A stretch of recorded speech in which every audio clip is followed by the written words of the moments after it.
오늘도 말씀과 기도로 이 자리에 오신 분들을 환영하고 축복합니다.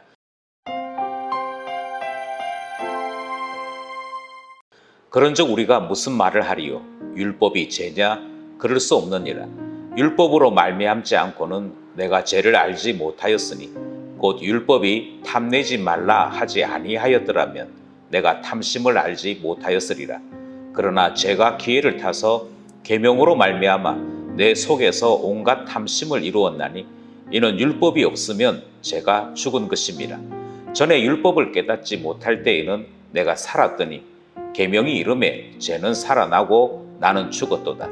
생명에 이르게 할 그 계명이 내게 대하여 도리어 사망에 이르게 하는 것이 되었도다. 죄가 기회를 타서 계명으로 말미암아 나를 속이고 그것으로 나를 죽였는지라. 이로 보건대 율법은 거룩하고 계명도 거룩하고 의로우며 선하도다. 그런즉 선한 것이 내게 사망이 되었느냐? 그럴 수 없느니라.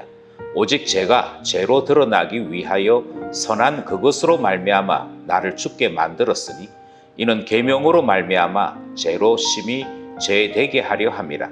우리가 율법은 신령한 줄 알거니와 나는 육신에 속하여 죄 아래에 팔렸도다.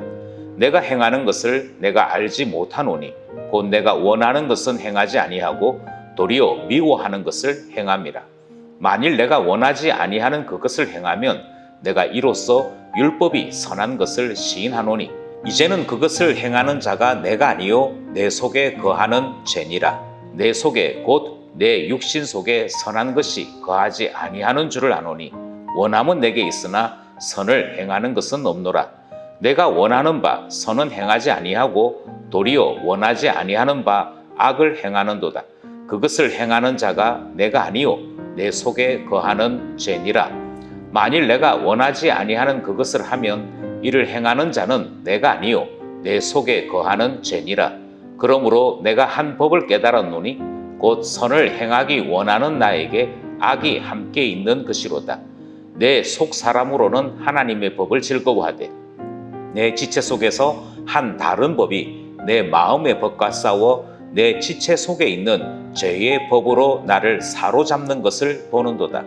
오라, 나는 공고한 사람이로다. 이 사망의 몸에서 누가 나를 건져내랴? 우리 주 예수 그리스도로 말미암아 하나님께 감사하리로다.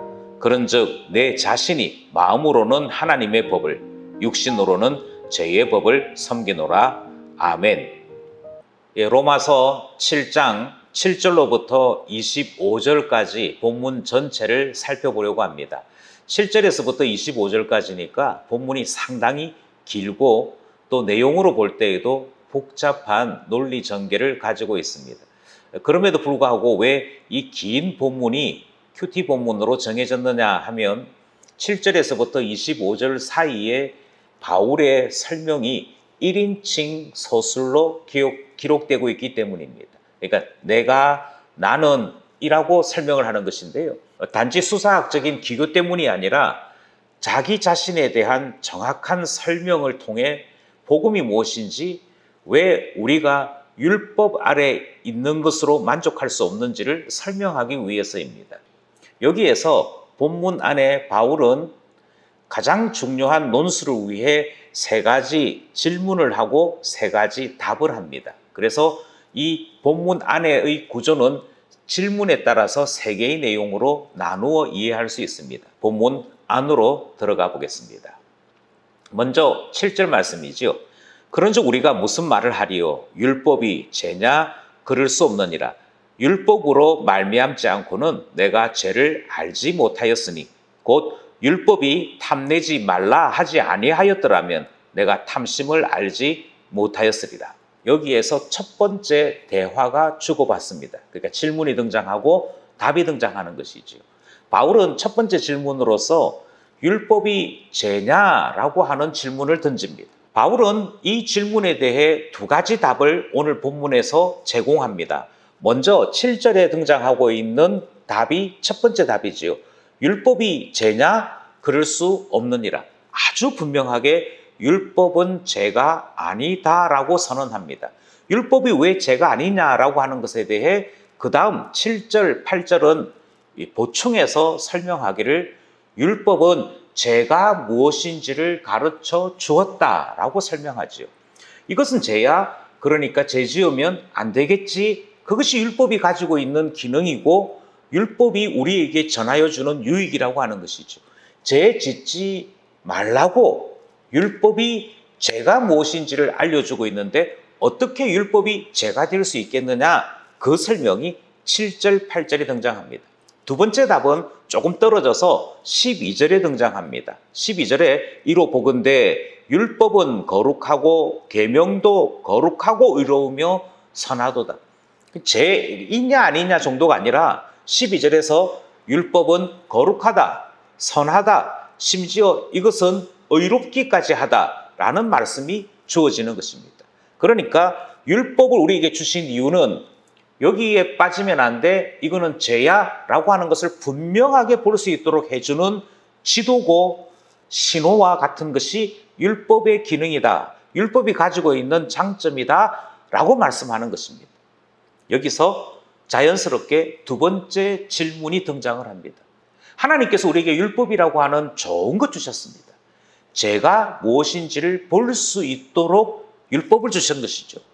그런데 왜 사람들은 죄가 무엇인지를 볼 수 있는 율법을 받았음에도 불구하고 결국 죄에 빠지고 마는 것일까? 이 질문이 등장합니다.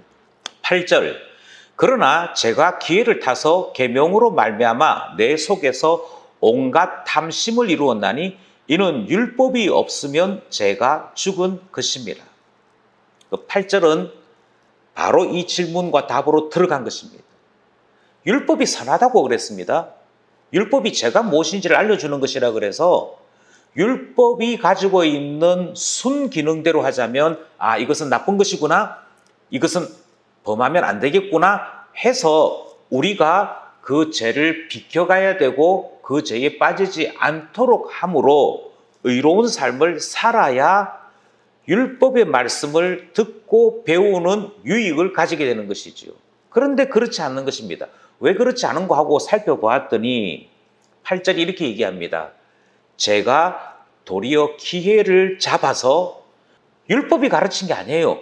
율법이 가르친 게 아니고 8절 말씀을 보니까 제가 기회를 잡아서, 기회를 타서 우리 속에 그 일을 이루었다 하는 것입니다. 결국 왜 죄에 굴복하느냐? 그 죄가 우리 안에 들어왔다는 것입니다. 그 죄가 우리 안에 들어와서 우리 안에 있는 탐심을 발동시키고 하지 말라는 것을 도리어 하고 마는 것입니다. 9절 말씀도 마찬가지죠. 전에 율법을 깨닫지 못할 때에는 내가 살았더니, 여기 살았다는 말은 정죄당하진 않았다는 것입니다. 적어도 이것이 죄구나 아니구나 하는 판단이 없었기 때문에 죄에 대한 갈망이나 죄를 지어야겠다는 생각조차도 없게 되는 것이죠. 그래서 그때는 차라리 조금 더 나았다는 것입니다. 그런데 계명이 이루고 나니, 계명이 이름에 죄는 살아나고 나는 죽었다는 것이죠. 이 말씀은 거짓말하지 마, 여기 돈 있는데 훔쳐가지 마, 그렇게 했더니 도리어 저기 돈이 있구나, 저거 내가 가지면 참 좋겠는데 하는 마음이 살아나면서 죄가 살아나고 그 죄가 우리의 주목거리가 되어지고 결국 죄를 범함으로 내가 사형에 합당한 자 되고 마는 그런 일이 벌어지는 것입니다. 율법은 선한 것인데 그 율법으로 도리어 죄짓고 마는 것이죠. 그 율법으로 죄짓고 마는 이유는 무엇이냐? 죄가 우리 안에 들어와서 우리를 탐심에 빠뜨리고 말았다는 것입니다. 왜 죄에 굴복했습니까? 우리 안에 있는 죄, 우리 안에 이미 들어와서 능력을 발휘하는 그 죄 때문에 넘어지고 말더라. 그래서 아무리 좋은 거 갖다 줘도 결국은 악하게 사용하고 말더라. 이 말씀이 등장하는 것입니다. 9절도 똑같고 10절도 똑같습니다. 10절 말씀, 생명에 이르게 할 그 계명이 내게 대하여 도리어 사망에 이르게 하는 것이 되었도다. 좋은 것 주셨습니다.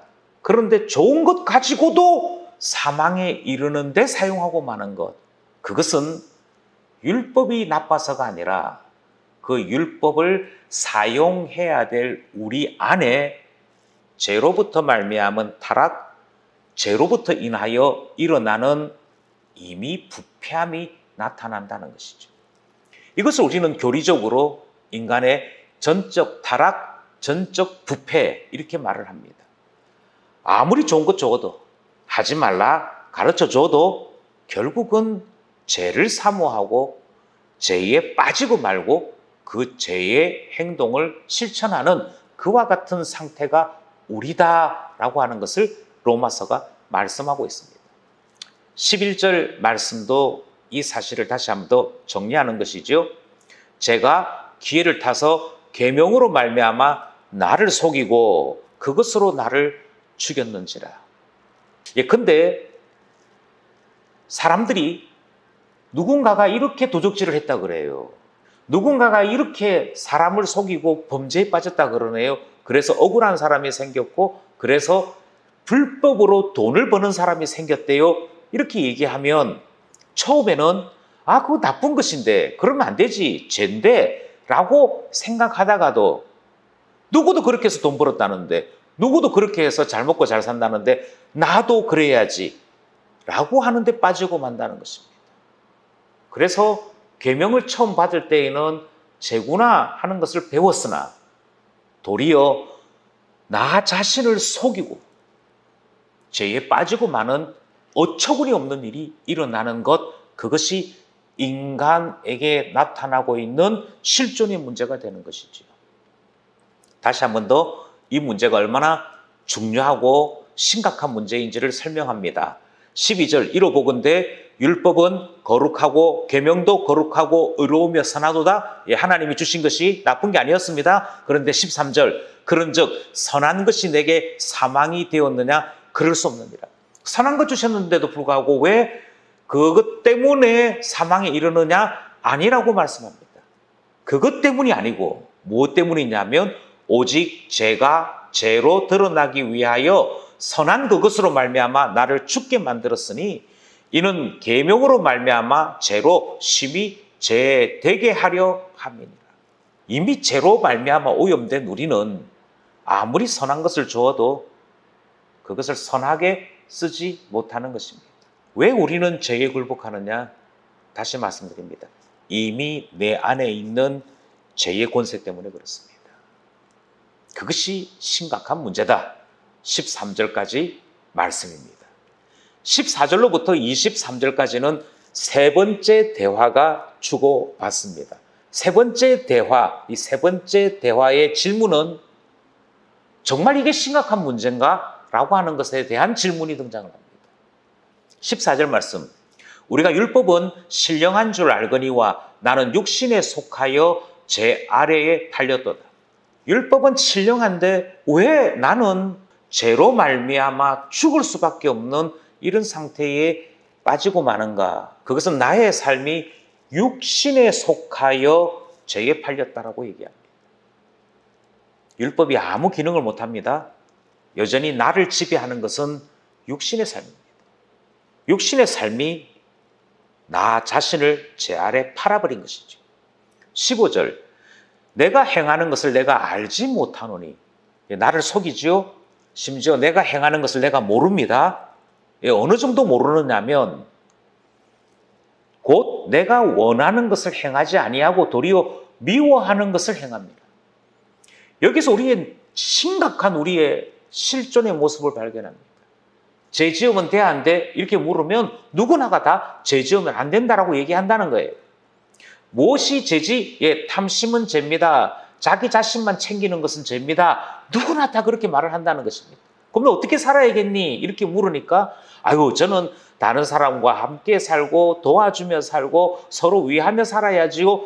이렇게 말한다는 거예요.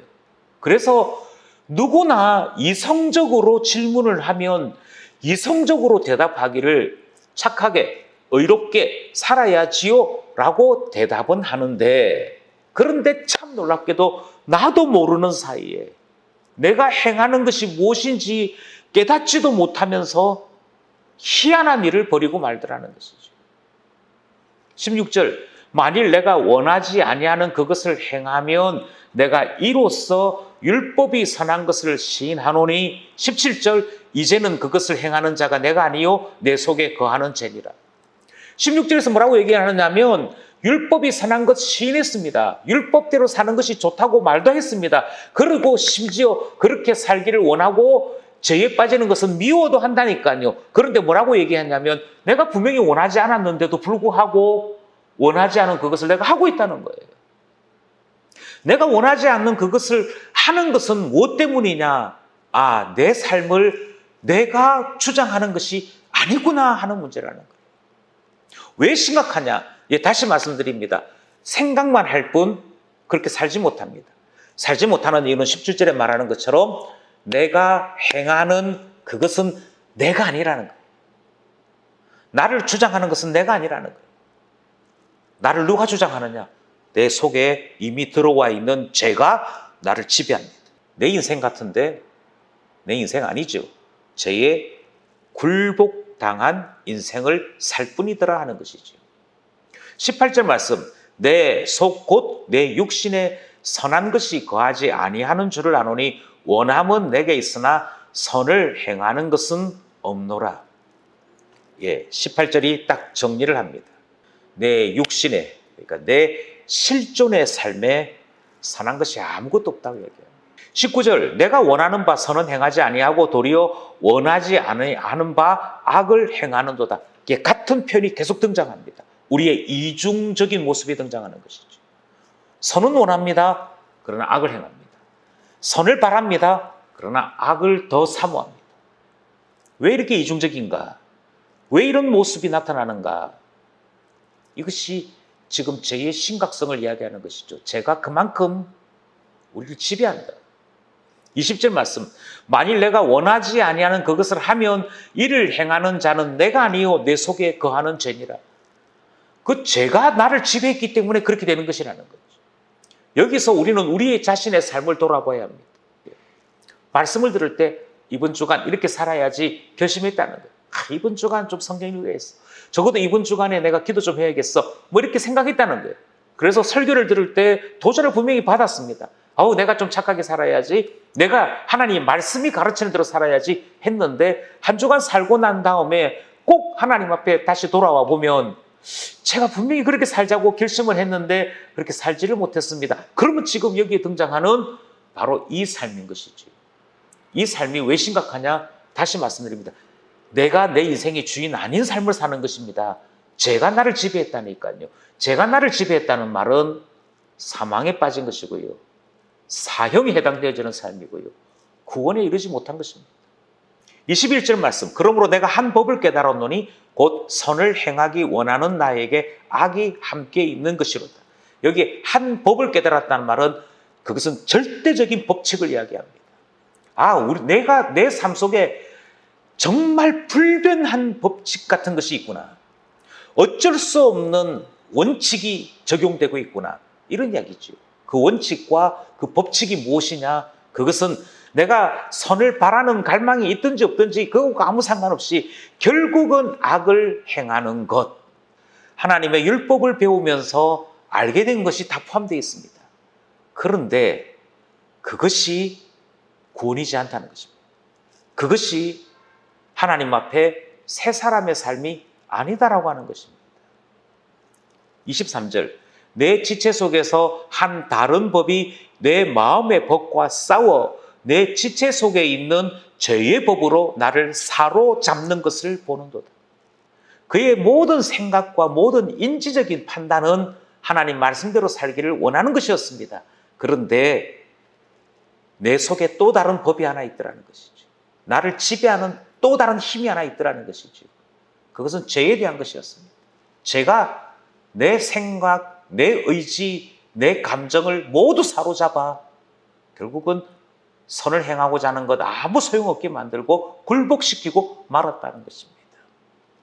내 속에 두 개의 바람이 있는 것이죠. 근데 늘 승리는, 늘 이기는 것은, 나를 지배하는 것은 바로 죄의 법. 죄의 법이 나를 사로잡아 버리더라. 그것 깨닫게 되었다고 말씀합니다. 24절, 25절은 총정리입니다. 지금 우리가 가지고 있는 이 이중적인 삶은 왜 심각한가? 24절에 이렇게 말씀합니다. 오라 나는 공고한 사람이로다. 허무한 사람. 그 어떤 것도 유익됨이 없는 사람. 이것을 앞에 있는 구원의 관점에서 얘기하자면 아직 구원에 이르지 못한 사람. 아무런 가치가 없는 사람. 왜 그렇게 얘기합니까?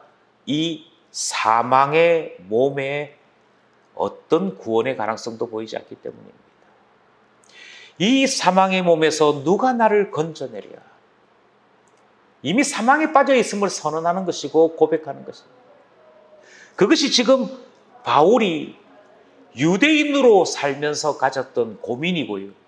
율법을 배우고 율법을 가르치면서도 느꼈던 갈망이고 허무함이었습니다.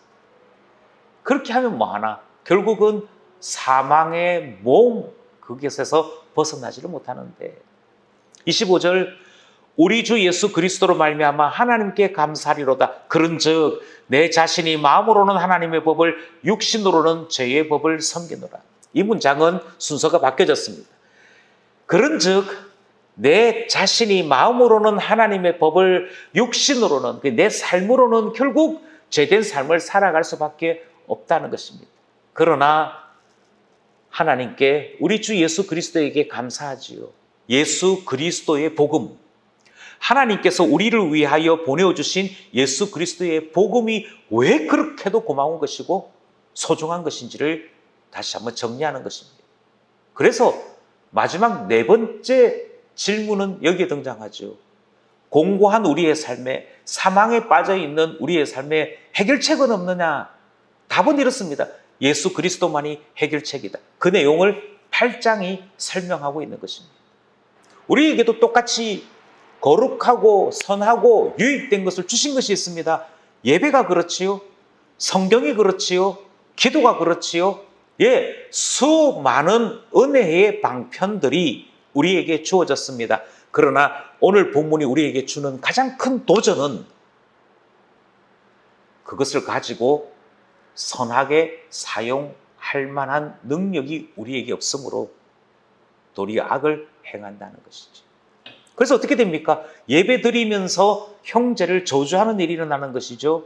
나는 예배 드리는데, 나는 예배에 참여했는데 오늘 누군가는 안 왔구나. 그러면 선한 것을 가지고 도리어 죄를 범하는 것입니다. 나는 기도하는데 누구는 기도 시간에 보이지 않네. 그럼 죄를 범하는 것이라니까. 우리는 바울의 24절, 25절 이 표현을 기억해야 합니다. 이것이 바로 공고한 삶이구나.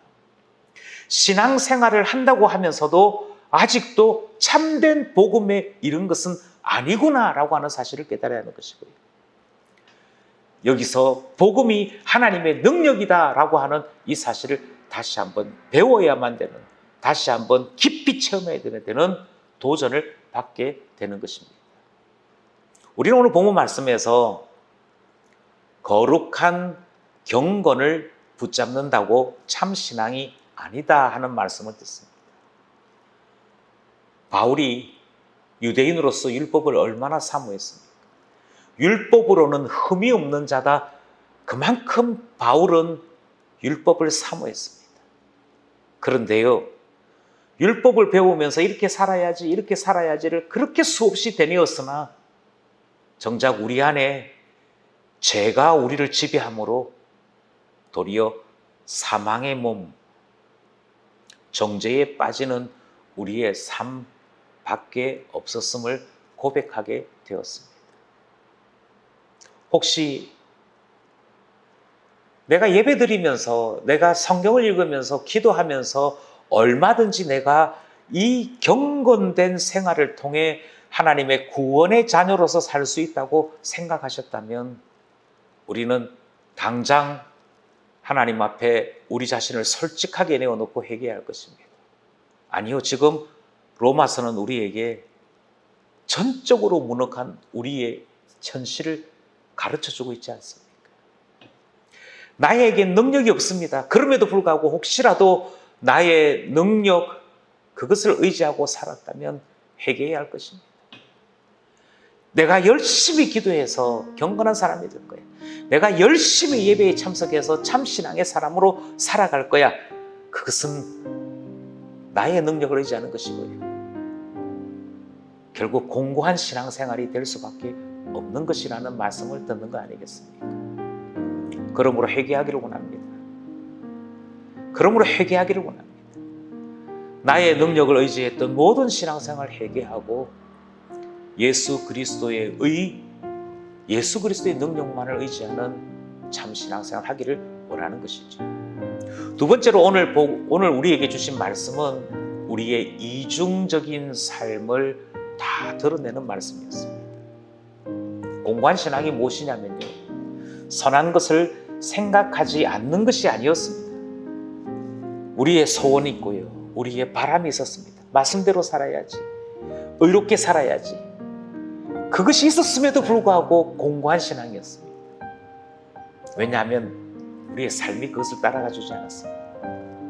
우리의 생각과 달리 우리의 삶은 늘 죄된 삶이었고 탐심의 삶이었고 그리고 정죄받을 수밖에 없는 삶이었습니다.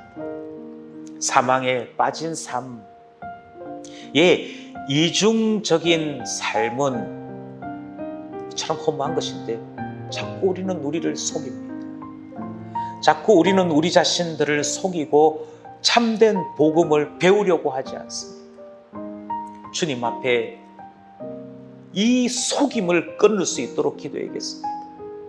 내가 내 자신을 속이는 삶을 끊어버리게 해주십시오. 내가 복음을 안다라고 생각했던 모든 속임을 끊게 해주십시오. 내가 하나님의 참된 능력을 다 안다라고 생각했던 이 거짓된 삶을 끊어버리게 해주십시오. 겸손히 주님을 배울 수 있도록 도와주시고 복음을 배울 수 있도록 해주십시오. 기도하게 되는 것이죠. 마지막으로 우리는 예수 그리스도, 그 예수를 주신 하나님께 감사하노라 하는 말씀을 들었습니다. 왜 예수 그리스도의 복음이 참된 복음이요, 그것이 왜 그렇게도 감사하는 것인지를 하나님 앞에 배워야겠습니다. 깨달아야겠습니다. 그리고 껍데기 신앙이 아닌 참된 구원의 능력이 있는 참된 복음의 신앙생활을 할 수 있어야겠습니다.